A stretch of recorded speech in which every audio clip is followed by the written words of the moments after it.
To begin, I think I should explain to some readers the difference between the deep web and the dark web. The deep web is a place that is accessible online by the use of special web browsers, such as Tor, that contains less than legal things such as drugs, human trafficking, and hitmen for hire.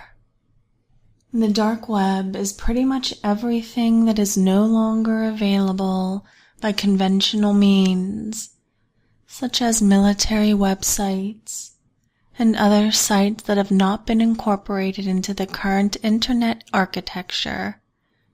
With that in mind, I would like to convey to you all of my story of my accidental journey into the unknown space known as the dark web. I'm a computer technician by profession. I work for a company that is contracted by local businesses and private consumers to set up internet connections, install software, and repair any sort of computer problems they can come up with. So naturally, I get all kinds of crazy stories and problems that these people can come up with. I swear, some of these people just don't know how to work a computer, even in this day and age. Anyways, one day I get a call from a local business complaining that their internet is acting up and that they must have a virus. So I shake my head thinking that someone must have unplugged a network cable or downloaded a Trojan horse accidentally. So I get up and drive over to the business to address the problem. As soon as I arrive, the man who called me immediately spots me and starts going on and on about hackers and how much he hates Microsoft Windows and how many viruses it creates and all that nonsense. And I usually receive when addressing business problems. He leads me to his computer, and I pull out my laptop and sit down in front of it and begin to work. He tells me, "Good luck," and walks away to go do whatever it is he does in his downtime. I open up the browser he uses, i.e., no surprise. And it opens to about .blank, doesn't even have a home page, so I try connecting to google.com. 404 error. Alright, well I know that google.com definitely exists, so there's a problem with his internet connection.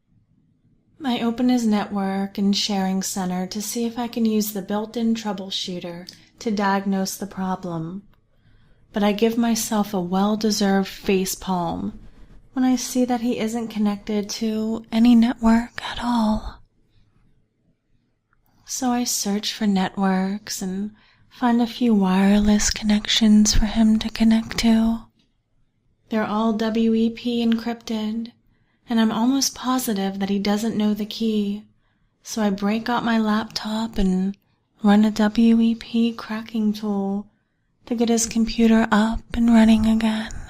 As I'm waiting for my tool to find the WEP key, another network suddenly shows up on my computer. This one, unprotected, with an SSID, consisting of a random hexadecimal string. Now, I'm extremely bored waiting for this guy to return. So I decide to connect to it and take a little look around to see where this was coming from. I connect without problems and open up my toolkit of cracking tools to see if I can find a source for this connection. As I'm having my fun hacking away at this unprotected network, my computer freezes up albeit only for a second or two. But this doesn't happen much, and it caught me by surprise. I shrugged it off as the poor internet speed here kept on going. A couple minutes later, however, it happened again, and a few minutes after that, once again. Each time getting longer and longer. Weird. I thought to myself, what's with this network? It was then that things started getting really interesting. After the long string of pauses, my screen flickered a little bit, and out of nowhere my browser opened by itself. Now I was worried that I had somehow infected my computer with some kind of malware by connecting to this network, and I proceeded to close the browser and began to disconnect from the network before anything worse could happen. But I couldn't disconnect. No matter how many times I clicked the little disconnect button, my computer didn't respond, despite everything else on my screen running fine. I thought to myself, this is gonna be a long day. And just as I was about to hit the power button on my laptop to perform a hard reset, my browser opened again. This time, with a little chat box opened. Hello. I stared at the screen for a couple of seconds, not quite knowing what was going on. I want to talk to you. Now I had heard about these AI programs, that of all these program responses to simulate conversation with people, and I was not impressed. This was one nasty virus. You need to leave this network now. This is your last warning.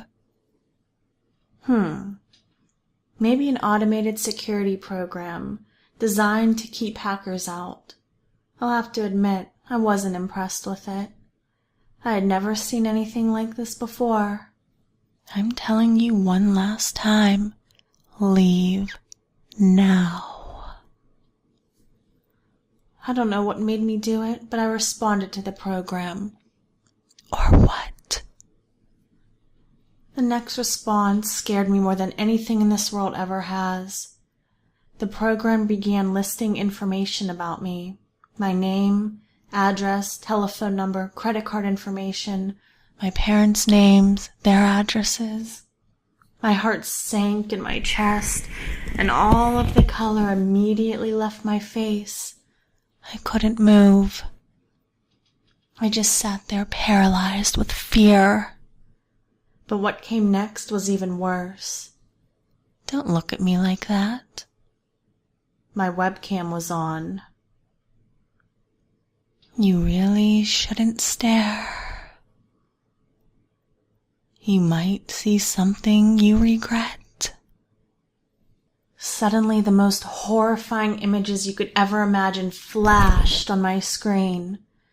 Images of disemboweled humans, human sacrifice, detached limbs, cannibals eating people, video clips of mass suicides and firing lines. My heart was racing, my body was shaking in utter fear of the images I was being shown. They're seared in my brain. These were things that no one should ever see. I mustered the strength I had left and hit the power button on my computer and slammed it shut. I ran to the bathroom and threw up a couple of times. I was drenched in sweat.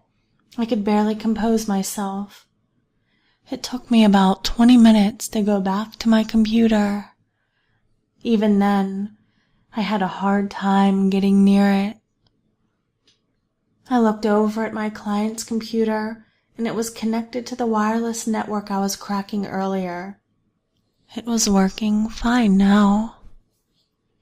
Just then, my client returned and thanked me for fixing his internet. I didn't say anything. I just grabbed my laptop and left. Going down the elevator with my laptop under my shoulder was terrible. I just wanted to leave this place and get my laptop replaced as soon as I could. 5th floor. 4th floor. Come on, come on. 3rd floor. 2nd floor. Come on. Ping. Ground floor. Open up, come on. And just as the doors open, from behind me, a whisper. You really shouldn't stare. Well, guys, this was part 1.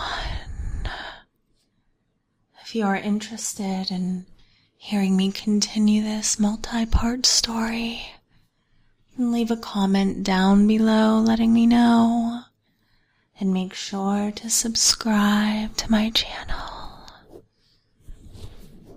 I understand that ASMR doesn't usually go with horror stories, but I think after time you will find that the unique sensation of adrenaline with fear, mixed with the pleasant tingles of ASMR, creates a pretty unique, neat experience. Until next time, goodbye for now.